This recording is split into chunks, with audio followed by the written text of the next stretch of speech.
people may have noticed democracy is having some hard times right now. Not only is it sort of under threat in certain ways, but also it, for a long time, people are not feeling like they're being represented. It's not feeling very adequate. And so there is a movement of movements out here that is working on building a better democracy and bringing more skills that allow people to participate in the decisions that impact their lives, whether that's and to really engage in informed, thoughtful decision-making processes. And so that's the spirit of deliberative democracy.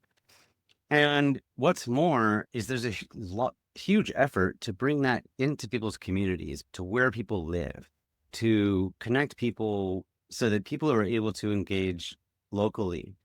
And as I have been on this kind of listening tour for the last couple months to find out where are the needs in this movement, one of them that keeps coming up is like, we need more facilitators that are skilled in deliberative democracy. So there's an actual growing demand for our work and for those of us that have been in this field, that sounds really exciting because there hasn't always been a lot of demand for dialogue and facilitation and for facilitated decision making. So we're here to sort of seed that kind of work. So what we're going to be doing today is like a taste of what are the skills that facilitators might need to be able to facilitate deliberative decision making in their communities and so forth. And we're going to be specifically talking about a process called citizen assembly, which you're going to hear more about in a little bit. And this is to give you a sense of like, whoa, what would it be like to facilitate these kinds of conversations? So this event was co-created with Danielle Reeve, who's the creator of Peace Builders, and also is part of the Democracy Resource Group. And when we talked, we found out, wow, we were trying to do exactly the same thing, which is get these skills to facilitators. And so that is the spirit of what we're doing today. You're also going to be hearing from Lauren Babcock of Healthy Democracy. Healthy Democracy is like one of the premier citizen assembly providers in our country, and they've done amazing work already. And we have Nick from all the way across the Atlantic Ocean joining us from the UK, who's part of an organization called Community Organizers. And they also train people in facilitation for this kinds of processes. There's a couple other folks I'm going to give some shout outs to. We also have Alex Levy, who is part of Better Together America and the Public Democracy Los Angeles. And she's going to be guiding us through like an exercise together. And this project is in collaboration with the National Coalition for Dialogue and Deliberation. So we have Kiva and Roshan from over there. And the Democracy Resource Hub is a project of the Shift Action Lab, which is an experiment at the intersection of organizing, bridge building, and participatory democracy that's funded by the Shift Family Foundation. I'm going to hand it over to Danielle to guide us along, and I'll be your technical host today too. So if anybody needs anything, hit me up and I'll be your support there. Okay, give me just a second while I turn on the slideshow and get it back to the beginning. Oh, hello. Greetings to everyone, including all the people from Duncan's World, also all the folks who are here from the Democracy Renewal Group who came through the Peace Builders route. My name is Danielle Reeve. I do many things, but for this purpose, I want to highlight that I'm a retired Foreign Service Officer with the U.S. Agency for International Development. So for 20 years, I lived and worked around the world. I was a democracy officer, so I designed and managed programs to promote and advance democracy, conflict mitigation, peace building in the developing world. As I finished my career before I retired, I was back in Washington. I was leading our democracy evidence and learning team. I also sort of spearheaded the organization of our annual democracy officer conferences where we shared state of the art information and strategies about how to build democracy and mitigate conflict globally. So I'm excited to be dusting off some of the training materials that I used to give for USAID and the global cadre to share a little bit with you guys. So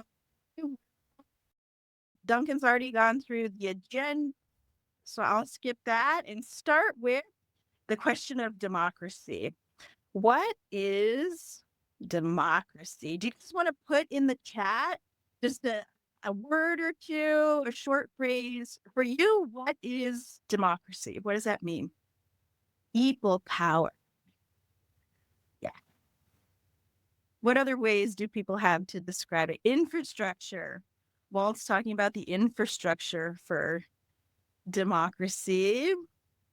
Leslie says where each person has equal weight and respect and power. Alexandra's talking about representation.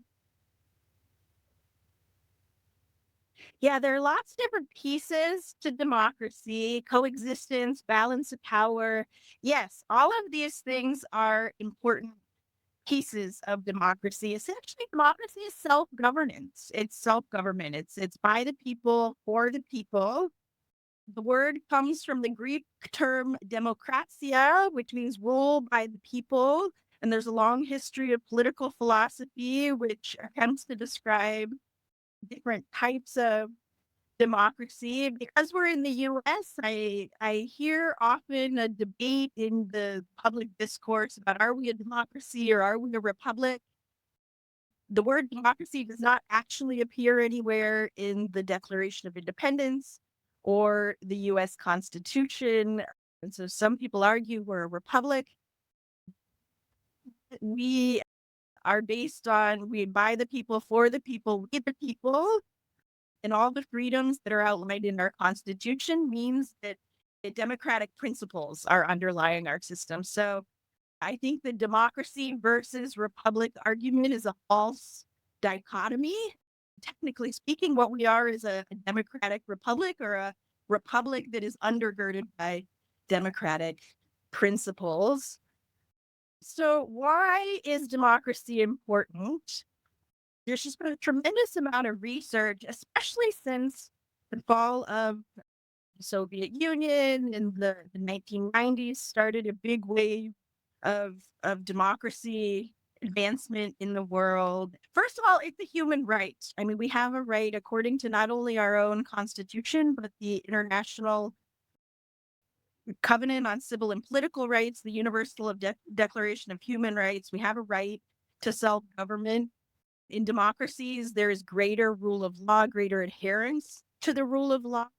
In functioning democracies, there's less corruption, there's less violent conflict. There's research that shows that advanced democracies have never gone to war against each other. There's also no genocide, extreme political violence in democracies, no famine.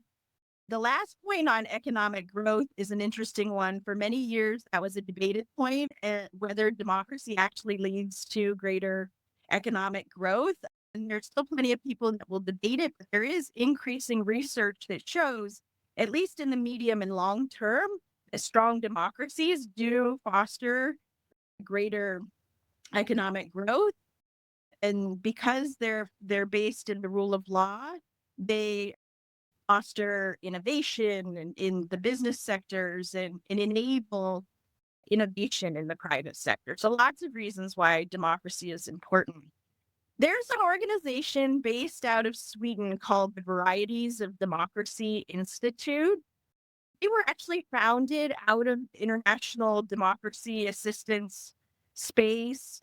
There was some research early on in the 1990s and 2000s that showed that we didn't have enough research about what types of democracies exist and how they work. And so the Varieties of Democracy grew out of that. They have identified a series of 6 types of democracy, and they collect data on all of these principles in countries around the world, and every year issue a report that shows what does the data say about the level of democracy and the level that these principles are being expressed in countries around the world. So it's a very objective, very rigorous measurement system to determine the state of democracy in different places.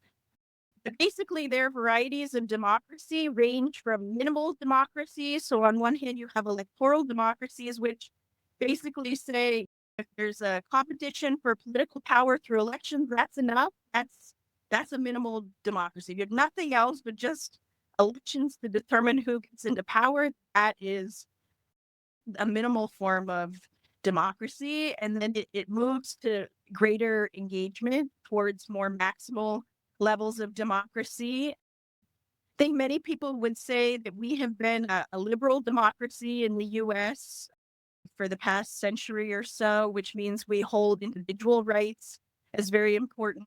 The checks and balances, the institutions of democracy. In a liberal democracy, the idea is that the institutions will constrain the extreme expressions of political power. And as you get more civic engagement, you get deeper and deeper, more maximal levels of democracy. So in a participatory democracy, you could have a representative democracy that is participatory, where there are lots of opportunities for citizens to engage even between elections. So town halls and social movements and all the different ways. But it's generally sort of one way participation. You show up, you give your opinion, you express your thoughts. So deliberative democracy, which is what we're here to talk about today, is a form of democracy or a form of government that emphasizes informed, reasoned, and respectful discussion in political decision making. So it's a way of slowing down and being more thoughtful and intentional in exchanging views and making decisions to avoid policy and political decisions being made by private interests, to avoid biases to the extent possible, and to mitigate just the raw use of power to determine policies. There are lots of different characteristics of deliberative processes. Citizens need to come with an open mind and a willingness to learn from others, a willingness to listen and engage people across lines of difference. And the idea is that when you engage across lines of difference, you're able to produce policies that are more nuanced and actually embrace minority rights and minority views in a way that's not necessarily possible through simple elections, for example, or other forms of democratic expression. So one of the term deliberative democracy was coined in 1980. It was a movement that started in the 80s, and one of the big iconic initial moments in the deliberative democracy movement was the participatory budgeting process in Porto Alegre in Brazil. This was when Porto Alegre, Brazil, invited its citizens actually deliberate on the city's budget, not just one-time consultation, but invited people back and asked very intentional questions. Should we do this? What do you want to do? What are the trade-offs? Should we do this or that? And at the height of that process, over 17,000 people were participating each year. They determined the allocation of $160 million in public money, and it achieved results. The access to basic services, for example, sewage, increased significantly because citizens were actively engaged in determining how the public budget was spent. There's a very popular form of deliberative democracy that we all talk about today. This is what we'll talk about for the rest of our time here with our guests who have designed and facilitated citizens' assemblies. One form of deliberative democracy is a citizens' assembly, where you invite a representative sample of the population. So you identify like what is the demographic composition that reflects the place in question, and then you make sure that you have equitable representation by gender and socioeconomic background and age and political persuasion, so that when you bring people together, it's as if a microcosm of the society itself is deliberating on a policy issue. And in the pure form of citizens' assemblies, you get buy-in from government officials in the beginning, so that once the assembly deliberates and has policy recommendations, there's an automatic agreement that the government officials will at least consider the outcomes of those deliberations. Participation is based on sortition. Participants are compensated. Oftentimes, you provide childcare. You do whatever you can to try to reduce the barriers to entry and enable everyday citizens to participate. One of the key characteristics of a citizens' assembly is the information sharing component. So before citizens deliberate on any issue, high quality research, all the latest research and information about that issue is presented, and participants in the assembly are allowed to ask questions until they're satisfied, until they understand the issues. And so everybody is working from a shared base of information when they go into deliberations. And then one of the ways that it's successful is because the deliberations are actually facilitated. So that's a brief overview from me. At this point, I'm going to invite our two panelists to share their real life experience with assemblies in different places. Lauren Babb can go first. Lauren is co-executive director of Healthy Democracy, where she focuses on project management, strategy, and innovation. She studied planning, public policy, and management at the University of Oregon with a focus on nonprofit administration and public leadership. She was a Provost Innovation Student Fellow because she spearheaded a project called Participate, which was about giving people civic information and making it easier to access. She's a longtime Oregonian and has 11 years of training in communication and facilitation through the Learning Well in Medford, Oregon. So I will first turn it over to Lauren before I introduce Nick. So welcome, Lauren. Excited to hear from you. And I'm going to stop sharing so that you can start. Thanks, Danielle. And hi, everybody. It's really, really great to be here with you. Just a little bit of background on Healthy Democracy. Our mission is to place people at the center of democracy and give them a meaningful say in the policies that impact their lives. We do this through democratic lotteries or sortition, as you heard, and then also through deliberative processes, and we focus largely on civic assemblies. So I've been with Healthy Democracy for a little over a year now. We've done 2 civic assemblies in this time.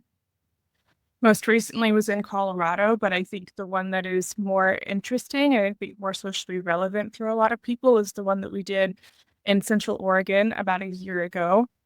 And this was the Deschutes Civic Assembly on Youth Homelessness. And so a little bit of background information on this assembly.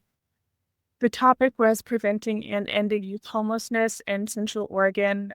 It has one of the highest rates of youth homelessness in the country. It's also a really fascinating kind of microcosm of the urban and rural divide and the political divide that we see across the state or across the country.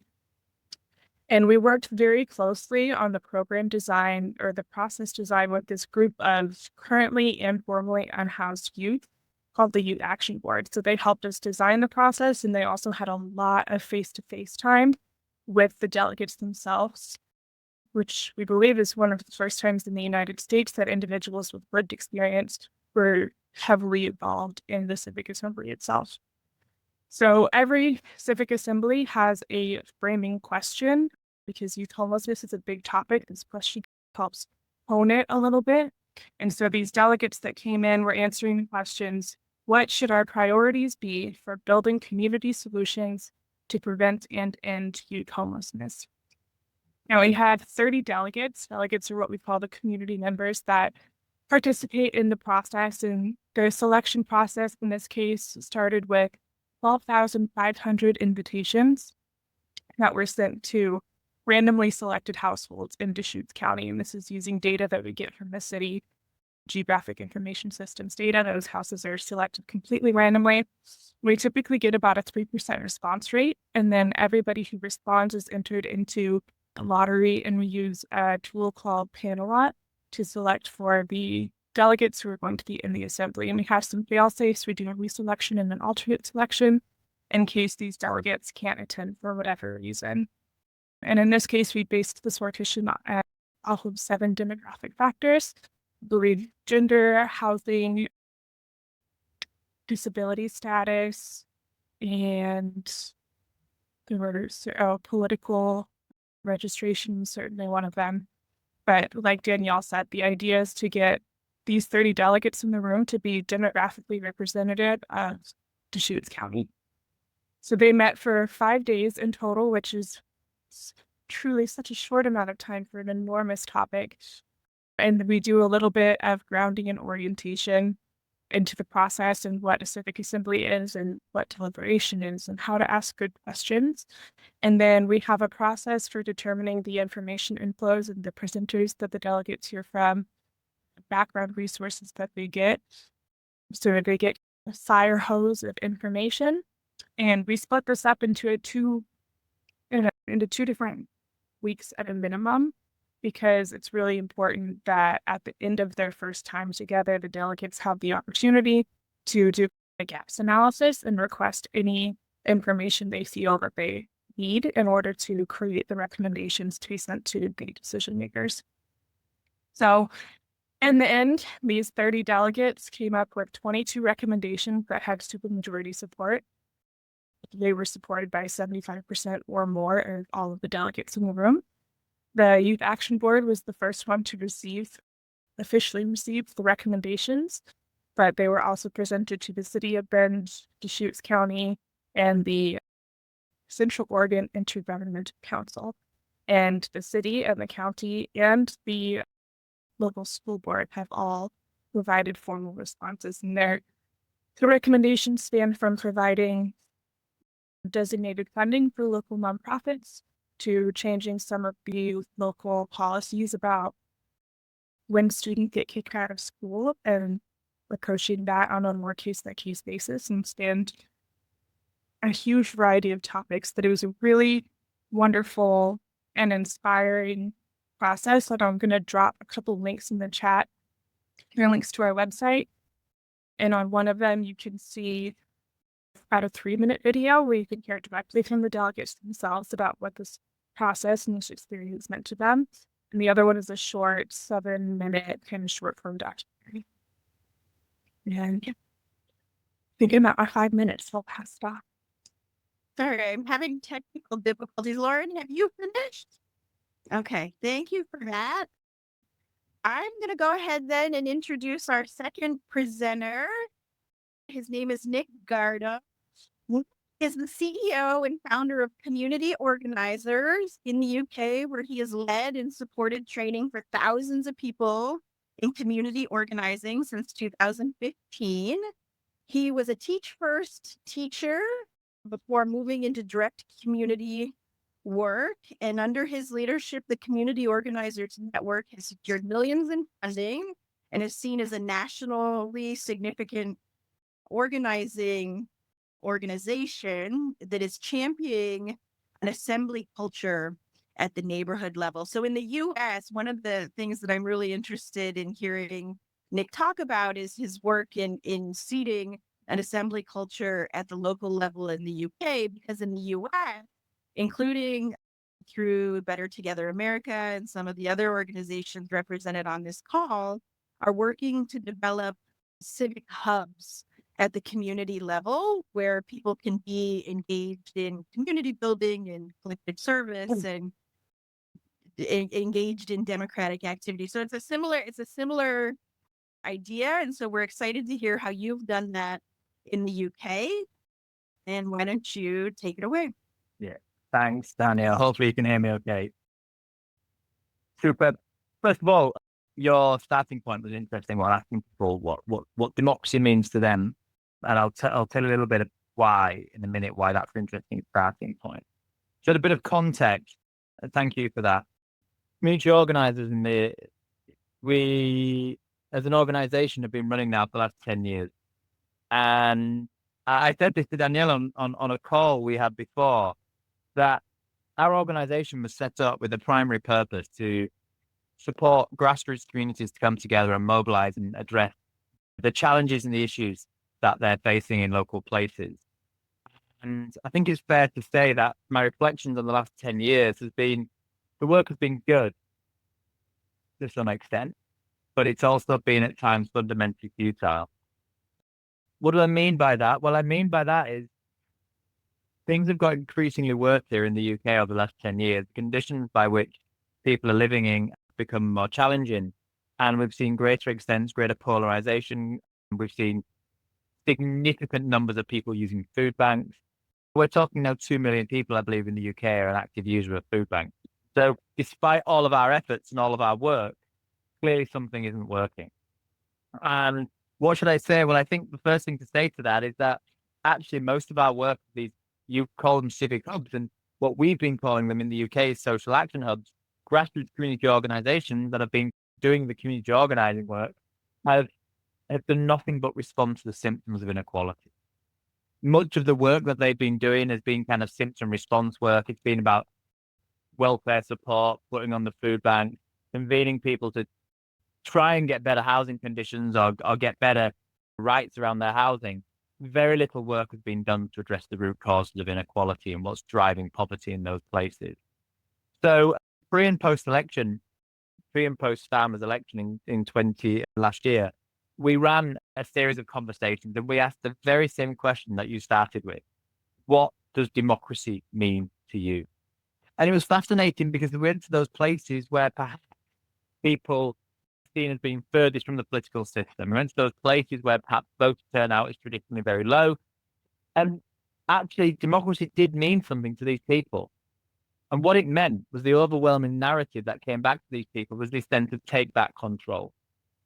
Now, I don't know if those words take back control mean anything to you in the US, but here in the UK, take back control was strongly linked to this idea of shoring up our borders, protecting ourselves from immigration, and being very, very much anti a migrant narrative. But that wasn't true. What take back control meant in these local communities was shifting democracy away from Westminster and giving people a say over the square mile or the square kilometre in which they live. So we thought, hang on, we're doing something fundamentally wrong here. What we need to be doing is we need to be building cultures of democracy in local places. It's been doing. And we've launched this new initiative called Humanity Project, and working with other people from the race equity movement, from the environmental movement, we're starting to look at how we can reweave the connections and relationships in local places to build a bottom-up democracy in those places so people can develop a greater say.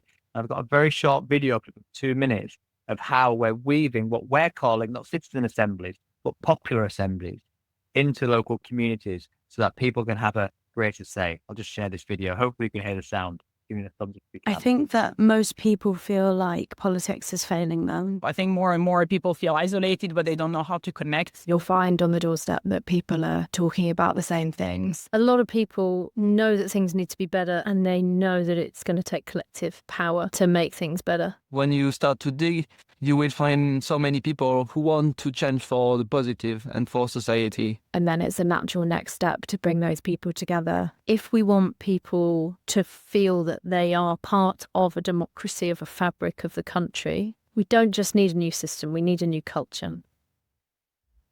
It is great to see when people actually realise their own power. Communities have the solutions that they need, but we just have to bring them together so that they can find those solutions and start working on them. When you start truly listening to people, you start listening beneath the surface. A mode of politics where people get heard and build collective power and agency in local areas where people live. Making a shift to a participatory democracy is about making democracy real. We have the power to do that, and we have the power to say no. When you reach that level of listening, then something magical happens. The aim of this project is to join up as many of the issues and as many of the dots and as many of the communities as we can. If there was hundreds and thousands of assemblies across the country, that would be a transformational change in not getting mugged off to the same extent. Doing it just here would be great anyway, but knowing that it's going to connect into places from across the country makes it feel a lot bigger. I think it's going to transform the way democracy is done in the UK, not just in Marshfield. When people come together, they can move mountains. This is the best way we can change things. What if we had a political movement where actually the art of listening was celebrated as much as the art of winning an argument? We could be living in a very different society. I'll leave it at that, Danielle. I think that's tells of the work that we're doing. That's fantastic. I love that video. Liberal democracy is in crisis around the world, in countries around the world. People are saying it's just not meeting their needs. And so the whole idea of a more participatory and even a deliberative democracy is to help people meet their own needs and not just rely on public institutions. So it's exciting to hear the examples that you two have presented. I think we have about 5 minutes for questions and reactions. What do people think about this? Creating a movement where the art of listening is celebrated. And what is the relationship between being a facilitator and helping to create this movement where the art of listening is celebrated? Jennifer? Hi, thanks. Nick, that was really so intriguing. And I would just love to hear if you could say a little bit more about the difference between the social action hubs and then what you learned made you sort of shift. And I didn't get the name of what the new thing is called, but can you say a little bit more about what's different about, based on everything that you had learned, that it was really getting at root causes? Can you say a little bit more about what it is that distinguishes what you're doing now from the kind of local structures that you were setting up previously? Yeah, sure. The local work we were doing the last 10 years, actually, and still do, is around supporting grassroots community organizations to embed the principles of community organizing. So they are going out there, listening, holding conversations, bringing people together. But what we've done as an organization over the last few months, started about 4 or 5 months ago, is we started to take the organizing issues that people are sort of working on, the kind of food banks or the lending libraries, the things that the responses to poverty and inequality that people have got. And we've got, actually, what happens if we zoomed out of those issues and went, what's the root cause that's driving them? And we're bringing people together into these assemblies, these community assemblies in the local places, and bringing them together under this banner of humanity project to start to go, how do we rebuild the connections and relationships in places to kind of restore humanity? And one of the drivers for this is that actually we know that some of the policy people in government, some of the politicians even, they're not bad people. So why are the decisions that they're making have such inhumane impact on often people with the lowest incomes who find themselves on the margin? So how can we rebuild and reseed humanity in local communities by starting with the issues that people are experiencing, but then starting to explore what the root causes are that are driving them, and how can we strengthen people's desire to get involved in democratic participation at a local level? Because they do, I just don't think people fully understand what that means. So we're using the infrastructure of community organizations because they're the closest to the people, and then we're working with those organizations to introduce these principles around a humanity project, which is around building this kind of bottom-up culture of participation in deliberative democracy and of what we're calling assembly culture. Is that helpful, Jennifer? I hope that answers the question. Yeah, and I know you've just started it, but do you have a sense that these assemblies that are starting to really look at the root causes and the processes that are helping to rebuild, reweave the social fabric, are you sensing that it's likely to lead to some solutions or change that might actually get at some of these bigger problems, right? That might actually help address the root causes? I hope so.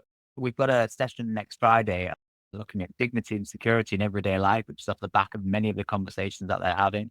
We've got speakers coming from like the chief execs of housing, so big housing charities. We've got policymakers coming, and we've got about 50 people, 60 people signed up to that session to have some kind of online citizens assembly to hear from those people and start to deliberate on those issues. So I think so, I hope so. We're working in 22 communities across the UK. It's sowing the seeds. It's sowing the seeds. We're 12 months in. Yeah, before I call on the next person, I just want to point out one distinction between the healthy democracy work and the community organizing work that Nick is doing. Deliberative democracy can then involve a representative sample of the population, or it can draw people into deliberative processes in different ways. So sort of the classic citizens assembly is you identify participants through sortition, so it's almost a random selection.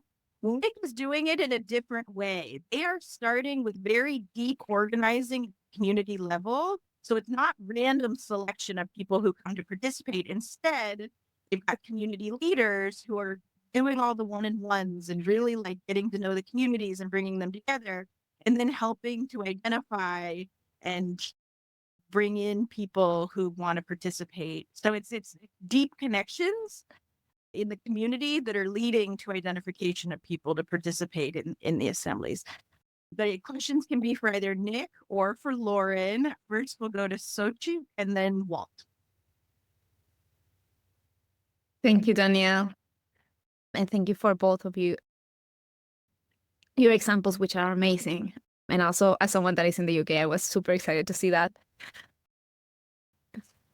My question is about the presentiality and the culture around community organizing, and also like just being able to build these spaces, these shared spaces, both in health democracy and also in the community, in the Humanity Project. And how, so my assumption is that through working in both cases, there is already a predisposition of participation of people. And especially there is an element of participating sometimes in person. There is already like that relationship building.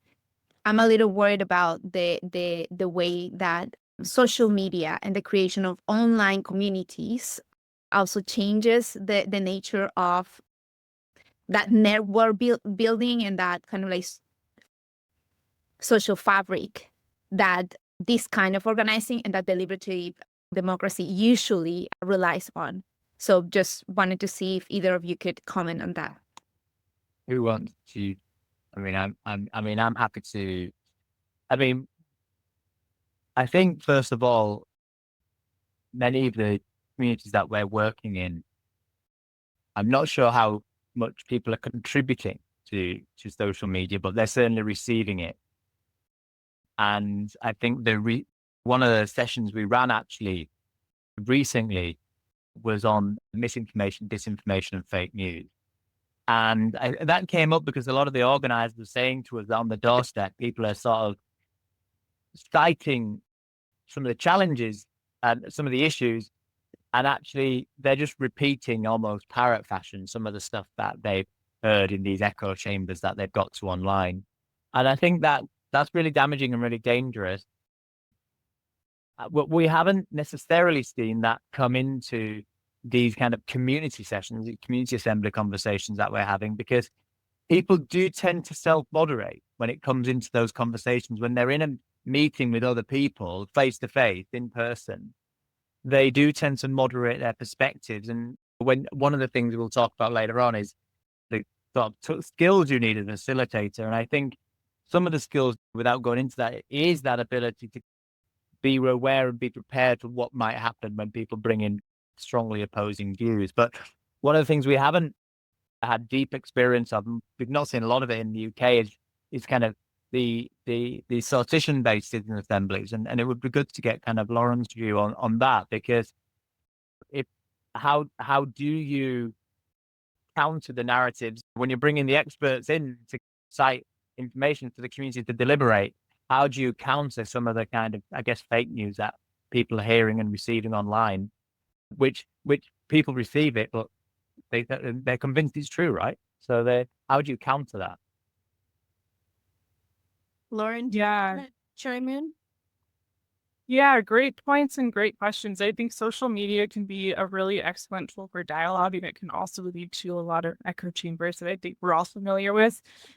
And one of the wonderful things about civic assemblies in particular is there really is no replacement for this face-to-face dialogue. And like Nick said, when people do come into this space, they are inclined to self-moderate. And we find that people who are very different and would never encounter each other in their real lives or even on social media are very capable and completely able to have these conversations and to come to real world solutions so long as they have that common goal. And I think the other wonderful thing about sortition is that it incentivizes people who really have been traditionally disengaged for whatever reason from the civic process. Both the random invitation, it puts this opportunity right in front of them. They don't have to seek it out like we often have to do to speak at a city council meeting or in a town hall or something like that. And we provide stipends and transportation reimbursements and elder care and childcare reimbursements. And so we really try to remove all of these barriers because there's so little replacement for this face-to-face interaction. And then also it's in terms of misinformation that can come into the assembly, we have a process for determining what the inflows will be into the assembly, what the informational inflows will be, and making sure that we have diverse perspectives that are determining those. And then we also typically do a process where grounding with assembly members about good and accurate information and how to make sure that you're finding reliable information sources. Okay, given time limitations, we're gonna take questions quick. Please keep it quick. We're gonna do Walt, Rosa, and Tanya all at once. And then we'll give Lauren and Nick just a few minutes to respond, and then we have to move on. Go ahead. Oh. So the backdrop to my question is Danielle's definition of democracy and the various scales of that, or the study that she posted up there with participatory and deliberative and egalitarian at the top. So my question, and I'll give it to Lauren first and Nick second, is in the idea of civic ecosystems, that there are lots of groups and what have you, you come in and you do your thing, and it impacts people to step up into their citizenship at the higher levels in a similar sort of scale as democracy. And civic innovation sort of ecosystems, they too are being shaped by your influence. So for Lauren, for example, in Deschutes, maybe in Bend, there's the City Club of Portland and other civic entities and infrastructure. How did you impact and engage with them? And what did you leave after the fact in terms of an infrastructure that was more robust for the ecosystem, not just your effort, and that sustains and is developed and enhanced by what you did? I'm not sure if other questions are going to need to come or if you want to respond to that. Danielle, that's up to you. That's my question. We'll need to take the cluster. It's a good one. Is it sustainable? What are the signs that this was sustainable after the assembly was over? Okay, Rosa. Yeah. I just want to thank all of you to start with. Thank you, Danielle, and thank you so much, Nick. It's so exciting to hear about what's happening in the UK, and thank you, Lauren. So I'm finishing up a fellowship here in Europe, and there's a lot of really interesting innovations that are happening here in terms of citizen assemblies. One of the things that goes to something that somebody said about it, how do you make sure that it's a representative sample and people participate? Well, Escape Los is a nonprofit that does this really interesting thing, which is that when they mail out the invitations, and some people respond and some people don't, they actually go and they knock on the doors of the people who don't respond as a very gentle follow-up of saying, look, we don't want to pressure you into anything, but we're really curious. You got this invitation, and how did you, like, how did it land, and why did you choose to not respond, et cetera? And so they do it as a, again, very soft research project to learn more about the folks who end up not being attracted to coming and participating. And then another innovation that I'm super excited about, a friend and colleague in Baden-Württemberg has been explaining how they do a lot of municipal assemblies, so smaller ones, which I think are really good because they're less expensive and more local and all that. But they bring together all of the stakeholders around the issue. So the activists, like anybody who has a stake, to come together first and be heard around, here's a draft topic map. Are we understanding the issue? Is there anything that's been left out? And so they all have a chance to be heard and add their 2 cents. And then the topic map gets given to the Citizens Assembly, who can, of course, choose which aspect of this topic they feel is more relevant and significant to work on. So it's just, this is a continually growing field. There's a lot to continue to learn, a lot of experiments being done on the ground. And I just want to, in closing, say that I really think that having a balance of the randomly chosen people and the community people who want to and need to get together is super important. So thank you all for the work that you're doing. I love that. Thank you for sharing those innovations and that encouragement. Okay, Tanya, real quick, and then we'll finish up. Okay. And again, thank you both for those presentations and for the work you're doing. So 2-part question. One is similar to Walt's question. He was asking about systemic change, but on a policy level.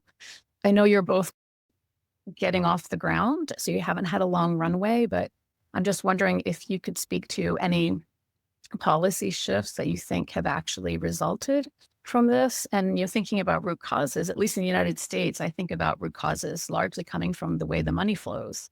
And ultimately, how far can these efforts go without addressing that piece of it? And this is probably for people in the room working on other levers. How can we use other levers in conjunction with this to ensure there's follow through? And then secondly, just picking up on the disinformation piece, we know from some of our research that when you have about 25% of a group who begin to question their core assumptions and beliefs about something, that is when you start to see a tidal shift. And so this to me also seems like it's a really wonderful opportunity to have the people who've taken part in these events, because there's been so much information sharing, to go back to their communities and talking about what they've learned and kind of ground truthing some of the assumptions in their own community. So I'm wondering if either of you have built-in features to do that piece, or thank you. Okay, 3 big questions, but I'm going to give each of you just 30 seconds, starting with Lauren. Go ahead. Okay, yes, huge questions, and I will do my very best. As far as the sustainability after the assembly, this is something that we've struggled with personally because we specialize in the implementation of assemblies, and we're in the proof of concept stage in the US. People in the US are still accepting it. Very recently, we've started working with other groups such as Unify America, who are able and interested and specialize in creating these kind of civic hubs and democracy leagues afterwards. As far as including stakeholders and other groups, they're often part of the information committee that determines the information that the assembly gets. But we also have this kind of image of a democracy pie. And so we have opportunities that are open invite to anybody. We have opportunities that are specific invites for certain groups of people. And then we have lottery selection. So lottery selection does not by any means, it's not meant to replace all of these other functions, but work in coordination with the others. Actual policy implications. We have responses, like I mentioned, from multiple government agencies in Deschutes County who have expressed their commitment to some of the recommendations that are relevant to them. From Deschutes in Fort Collins, what we've seen recently is that the recommendations from that assembly actually went on the ballot and was voted on 2 days ago.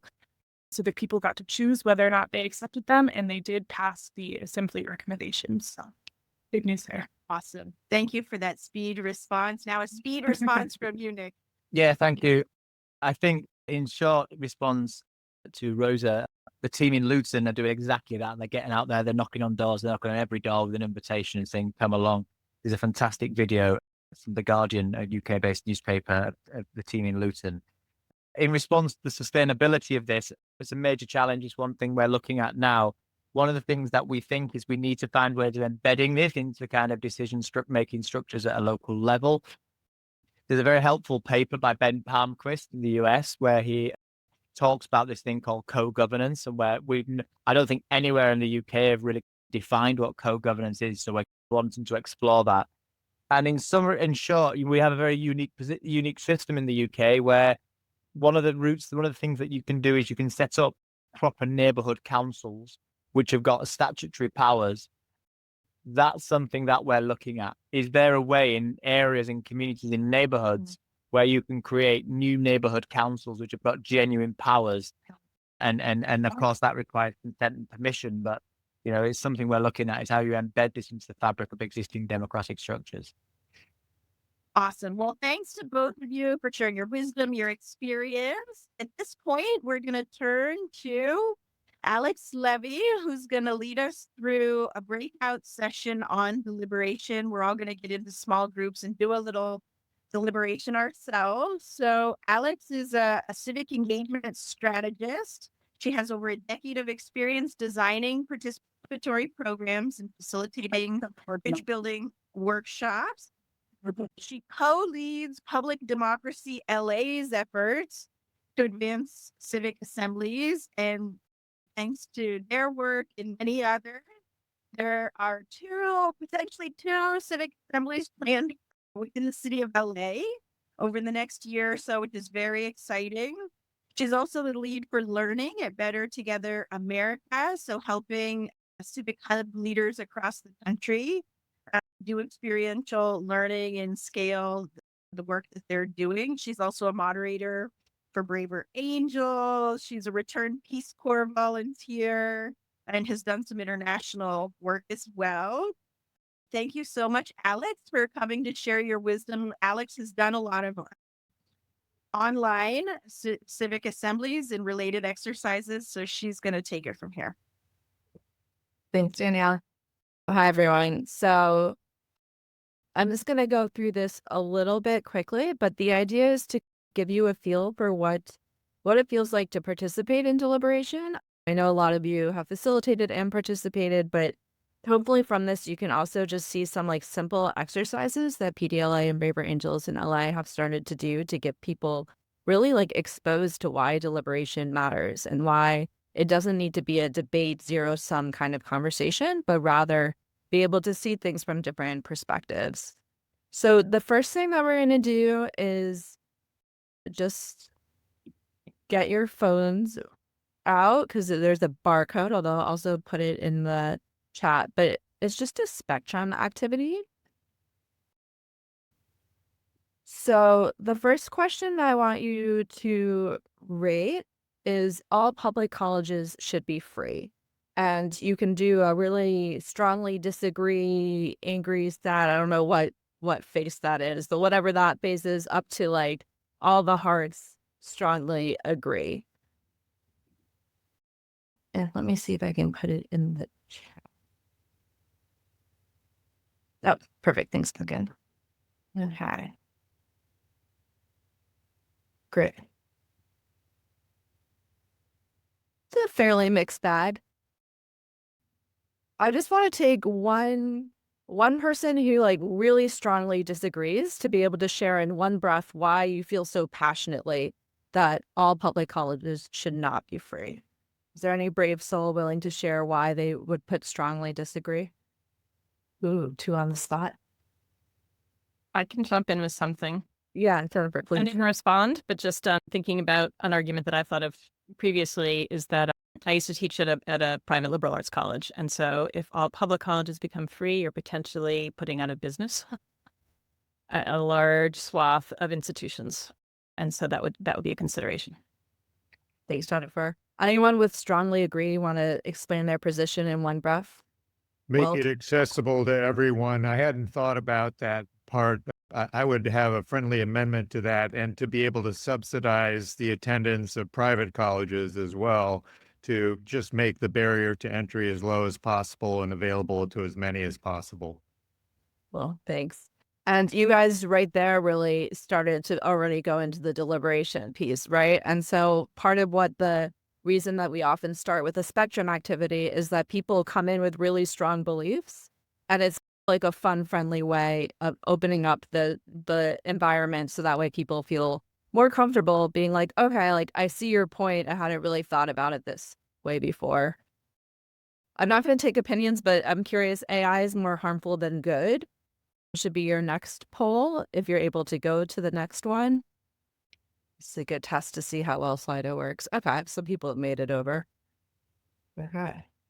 And so while people are voting, I'll just share that usually when I do this in person, I do like strongly disagree on one side, strongly agree on the other side, and people move back and forth. So it also gets people like up and activated and excited to start. Cool. And then I always end with cookie dough ice cream is the best ice cream flavor, although I've learned that I seem to be more unique in this opinion than I realized previously. But it's fun to just end on something that is not at all relevant to the conversation. Cool. Okay, so that's just like one example of kind of how to get the mood set for good deliberation. And what we're going to do next is just, so PDLA and Brave Angels work together, mainly PDLA. Brave Angels is now helping amplify it to create some experiential activities that mimic what a civic assembly does. So like a civic assembly can take so many weekends, a lot of money, stipends, it's so inclusive. There's like so many amazing things about it. But we realized that our presentations were not doing a good job capturing it. So we're going to go through an exercise to get at why civic assemblies really matter and another example of activities that you could be doing. So you're going to end up going into breakout rooms. The activity we're doing is in a real civic assembly, you start with learning. So that way it's not just based on your personal experiences, but just because of time, we're just going to dive right into this and not focus on the learning phase.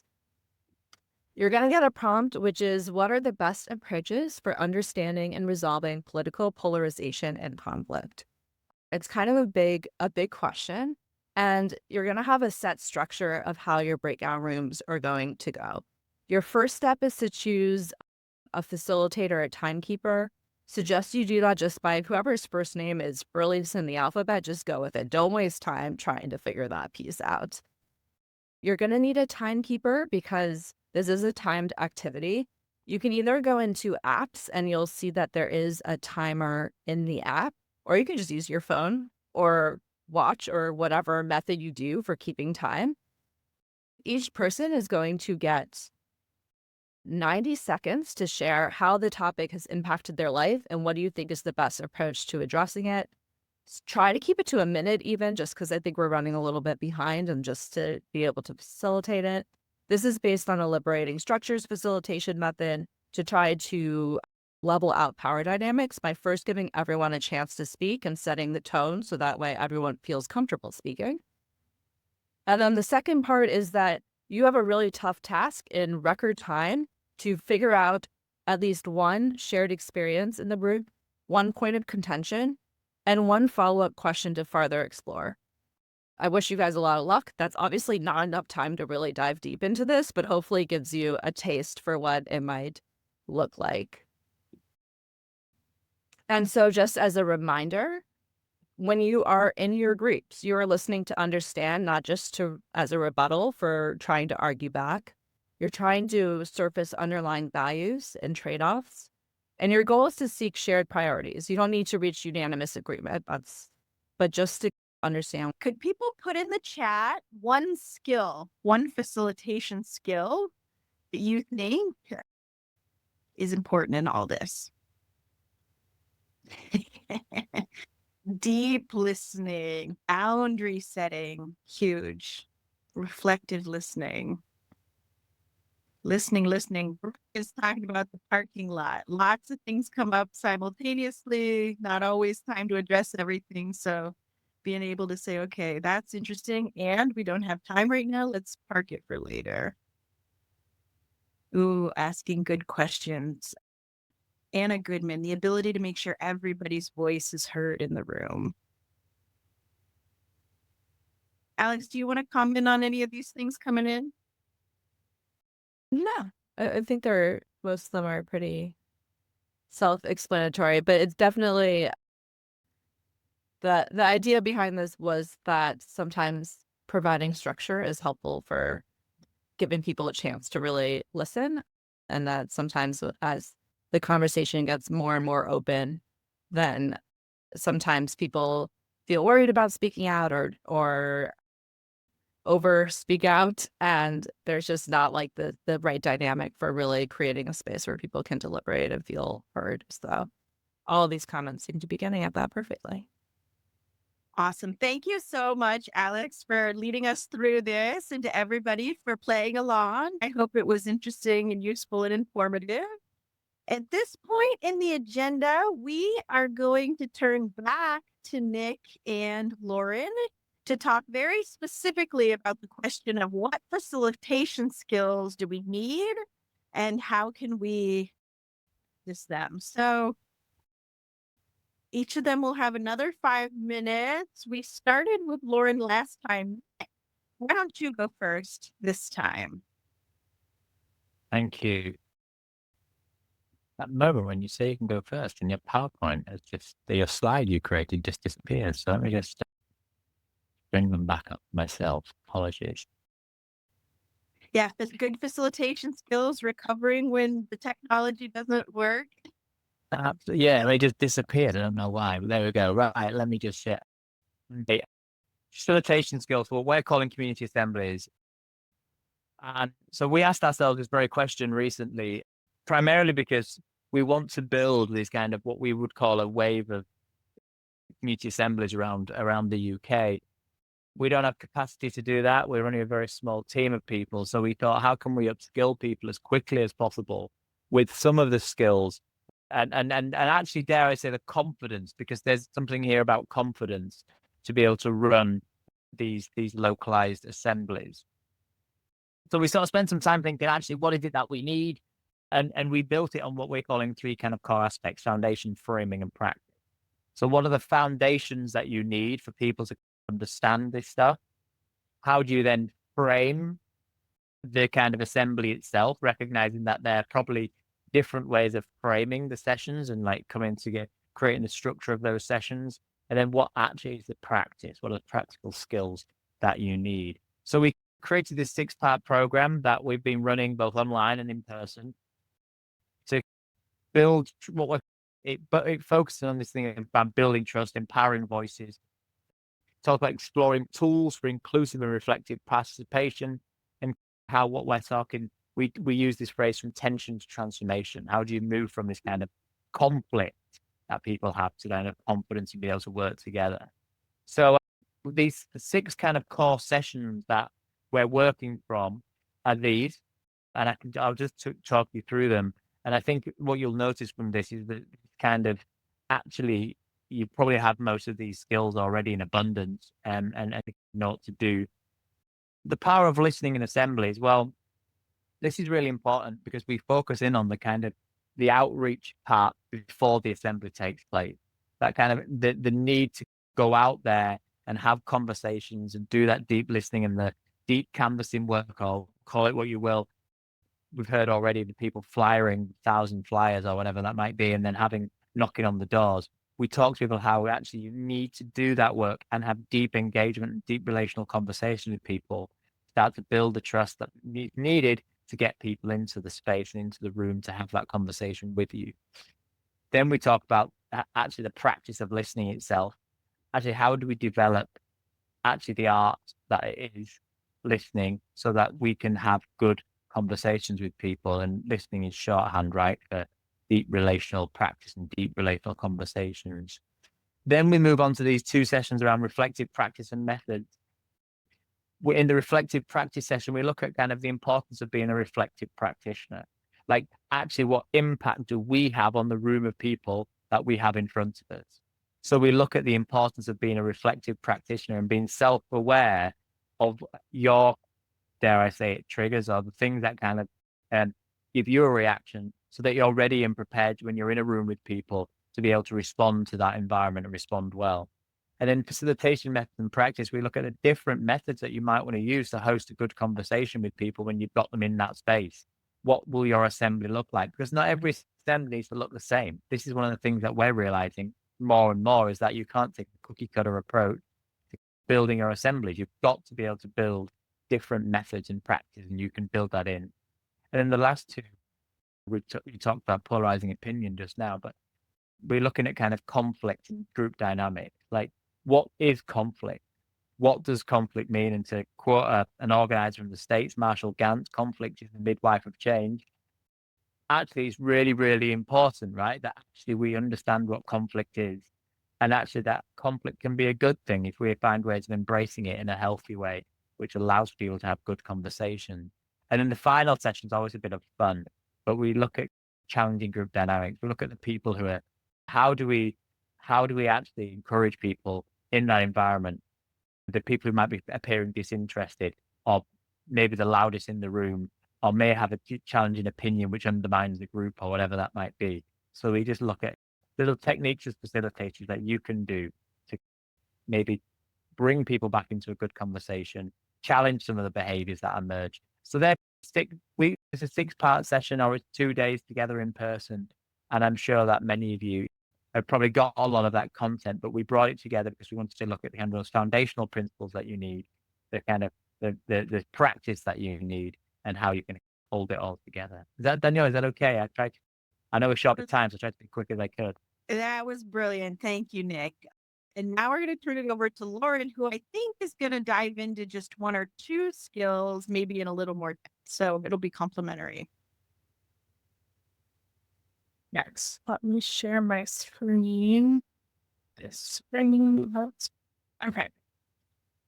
So, like Nick said, I think a lot of you have all of the necessary skills in abundance. And so one of the things that I wanted to focus on today is the philosophy behind deliberative facilitation.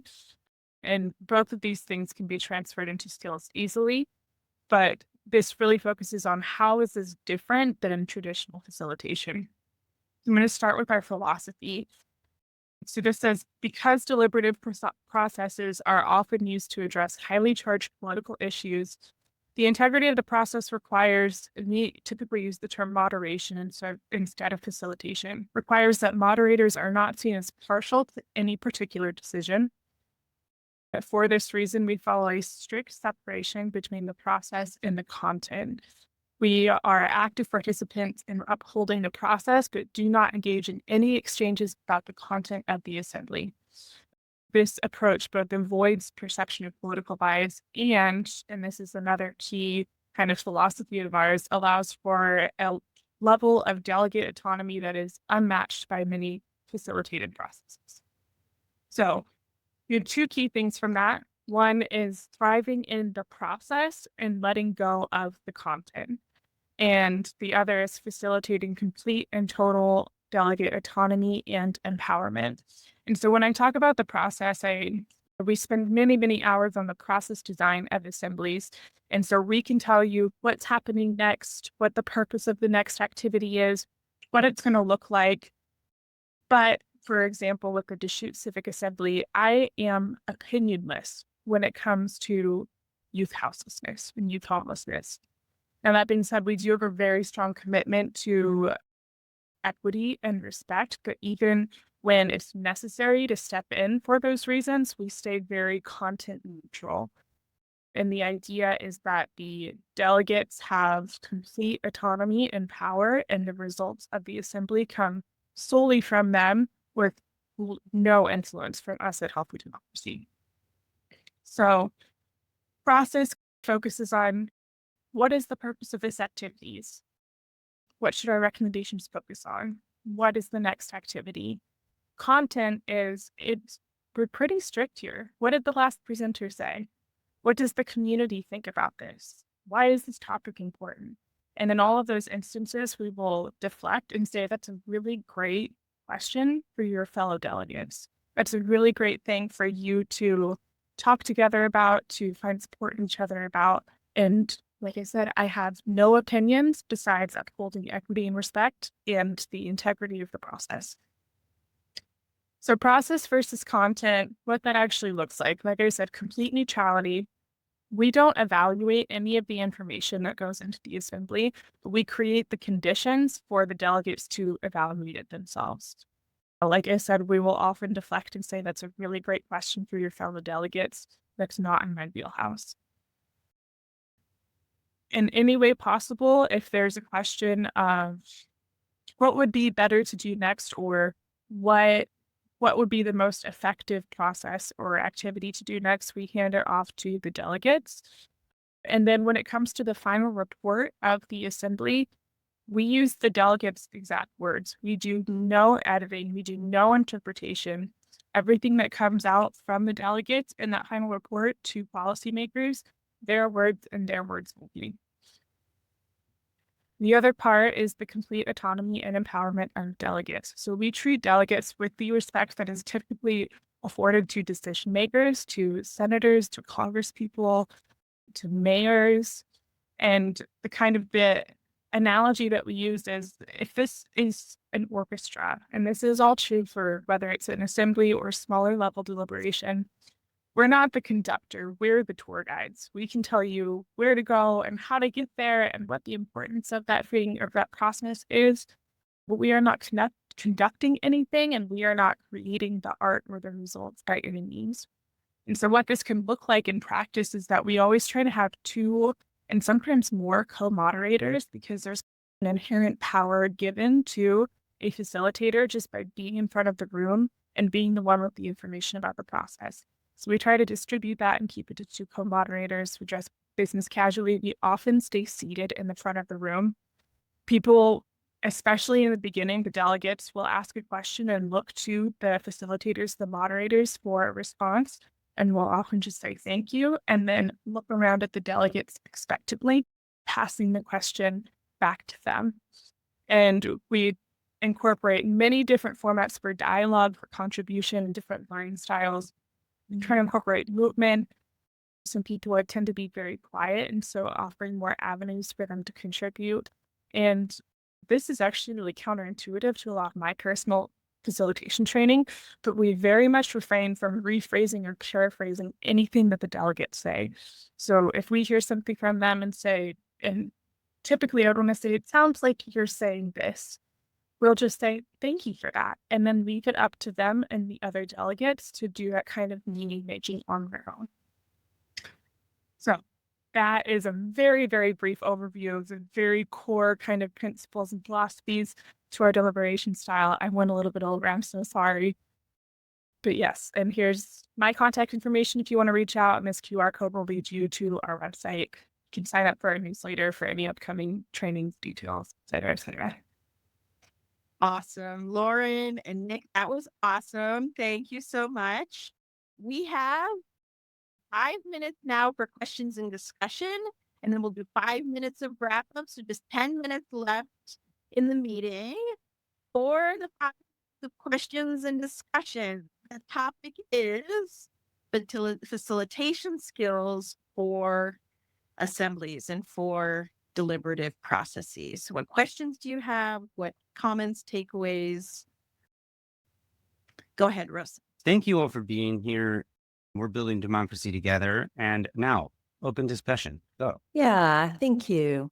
So I want to say a little bit something about the facilitation of deliberative mini publics and citizens assemblies and all of that, because I've been on quite a journey with this. When I started out, I had a favorite method, which is something that they use in Austria a lot, and it works really well there and in Germany and like that. But over time, I realized that it's really 30 plus years of experiments in democratic innovations. I know that the citizens' assemblies happened just about 20 years ago, but before that, there were citizen juries and planning cells in Germany, and it's been a long time.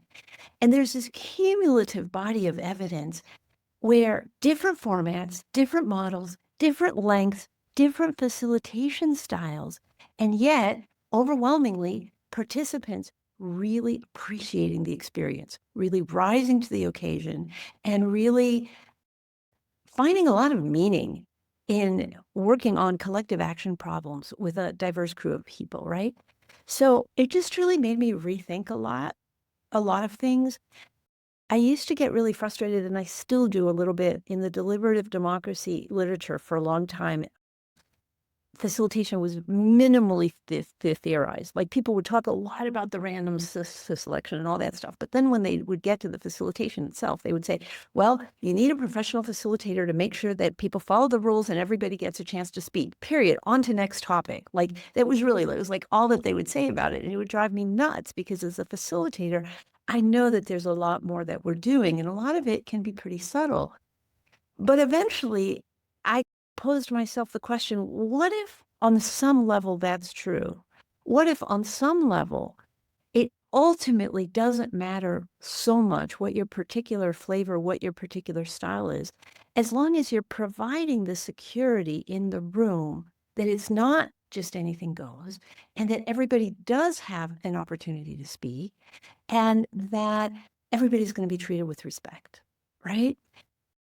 And I still feel like it's a little bit more about creating a warm and inclusive climate than these folks who just talk about it like making sure everybody follows the rules and everybody gets a chance to speak. I think that there is something about warmth, and whether you create the warmth by just saying thank you, or whether you create the warmth by reflecting back what people are saying, well, we can have all kinds of how many angels can dance on the head of a pin conversations about that. And it's not that I don't think it's important and valuable and interesting. I do. I'm a process geek.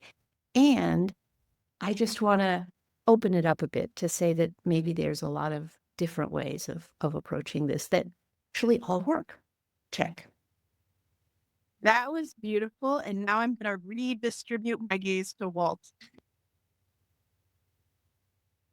So I want to really praise Alex and the use of polling. Anyway, the power of noticing when there's a difference of opinion and then having the moderator, facilitator say, I'd like to hear from you and I'd like to hear from you. So that's a compliment to and a thumbs up to how polling can be an amazing technology that comes with a process. And it sort of goes to, Lauren, what you were saying about being clear about content and being clear about process. It almost straddles that a little bit, and having a third person. Anyway, so I guess I would like to ask Lauren and Nick if and how you've used polling, and if you see the value of bringing some polling technology into what you're doing.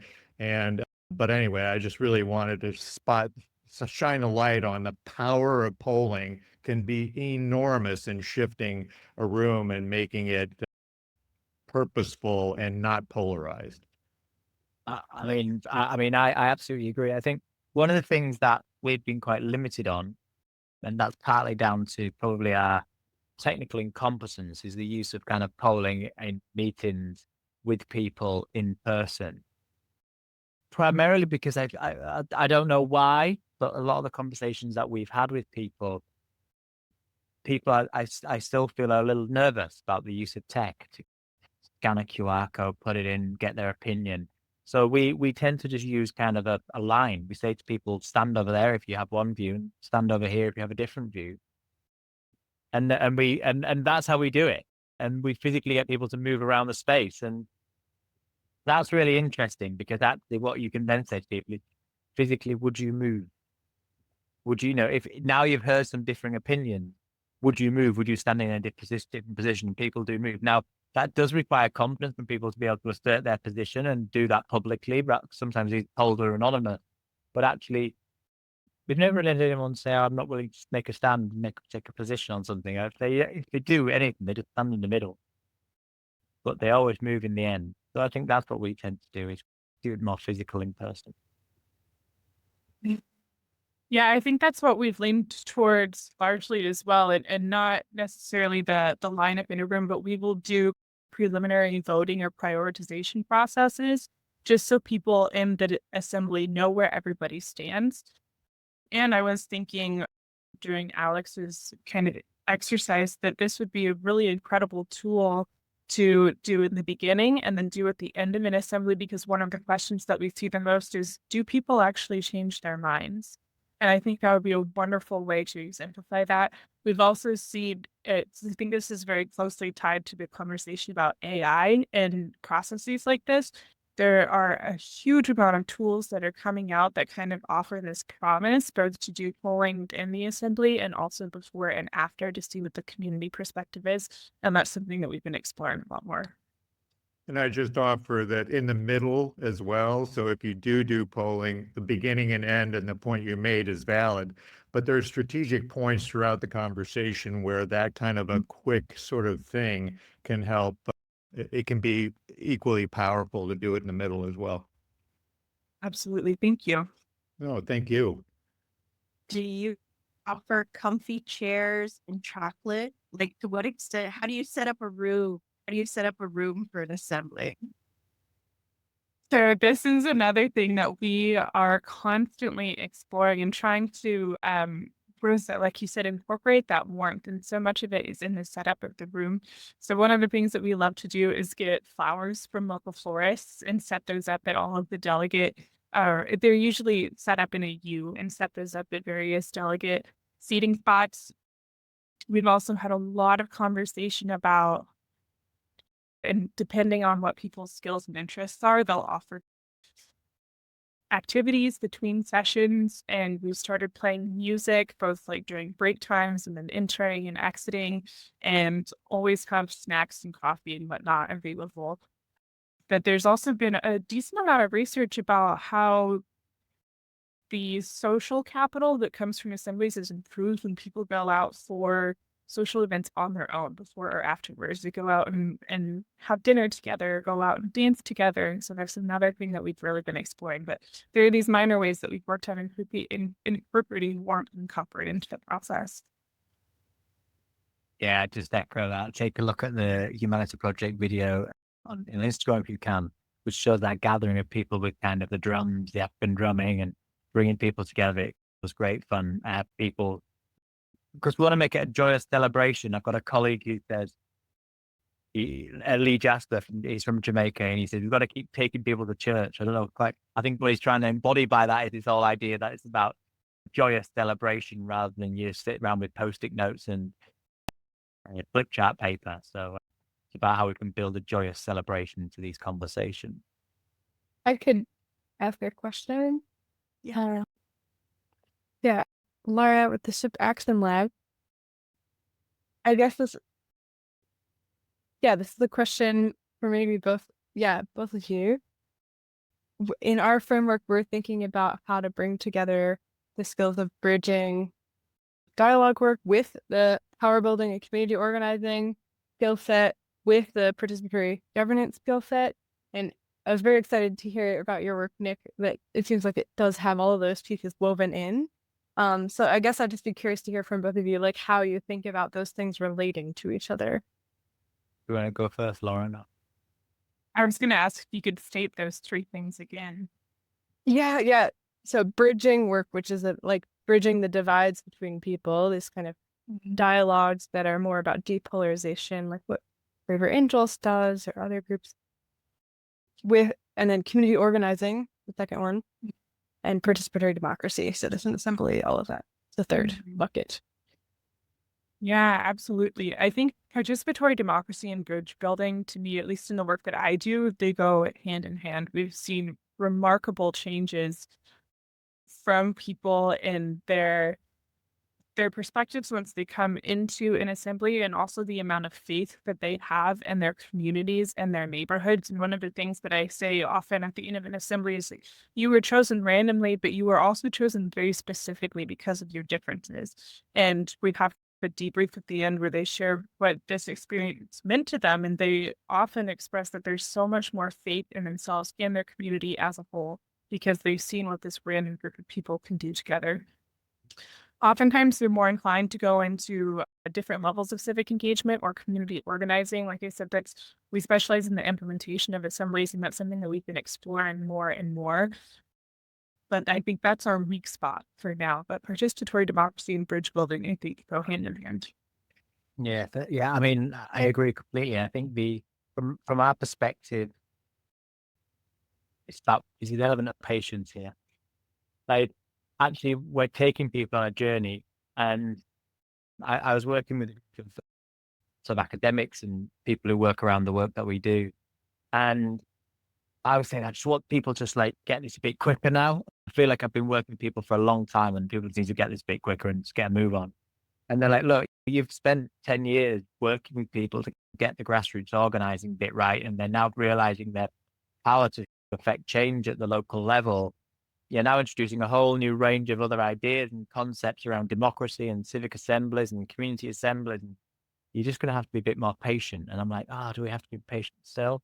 But we have to recognize that, like, I think, and I don't know again about it in the US, but where we're operating in a world where there's very little popular and civic education. Like, actually, people don't really understand citizenship and democracy, and they don't decision and how decisions are taken. So I think there's an element of all these things are connected and interlinked, and we can see it. But I think there's an element of patience. You've got to get the foundations right first, so people can actually realize what role they play. And patience is a struggle, but it's also a good virtue, right? Before we go to Wald, I want to thank everybody for their patience for this 2-hour session. Remind people to check out the links that Duncan put in the chat. Also, before you leave, if you're going to drop off, please put one takeaway in the chat, one thing you've learned. Be a question as well, but what is your main takeaway from these few hours? Thanks deeply to Alex and Nick and Lauren. Thanks also to Duncan for co-hosting. This has been a lot of fun. I'm excited to keep going and do more of it.